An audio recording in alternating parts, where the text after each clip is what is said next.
గోధుమ పిండితో స్వీట్ తినాలనిపించినప్పుడు గోధుమ పిండి పెరుగు బాగా మిక్స్ చేసి 1 అవర్ రెస్ట్ ఇచ్చిన తర్వాత దాన్ని మళ్ళీ బాగా మిక్స్ చేయాలి. తర్వాత వాటిని చిన్న చిన్న డోనట్స్ లాగా చేసుకోవాలి.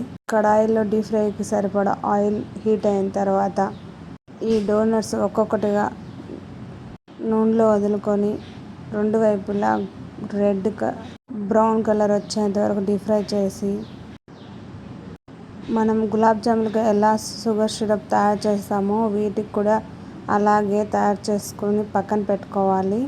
షుగర్ సిరప్ వేడి ఉండకూడదు. చల్లారిన తర్వాత ఈ డోనట్స్ ఆ షుగర్ సిరప్లో వేసుకొని 1-2 అవర్స్ అలాగే వదిలేసి, లేకపోయినా మనం ఫ్రిడ్జ్లో పెట్టుకోవచ్చు, తర్వాత తినచ్చు. షుగర్ సిరప్లో డోనట్స్ వేసిన తర్వాత ఎంత జ్యూసీగా కలర్ఫుల్ డోనట్స్ అయితే రెడీ అయిపోతాయి. ఎక్కువ టైంలో ఈజీ ప్రాసెస్, తక్కువ ఇంగ్రీడియంట్స్తో తయారు చేసుకోవచ్చు. మనం ఇక్కడ గోధుమ పిండి వాడుతున్నాం కాబట్టి పిల్లలకు కూడా హెల్త్కు చాలా మంచిది.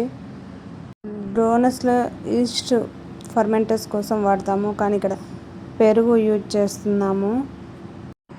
ట్రై చేసి చూడండి, పిల్లలు ఖచ్చితంగా నచ్చుతుంది.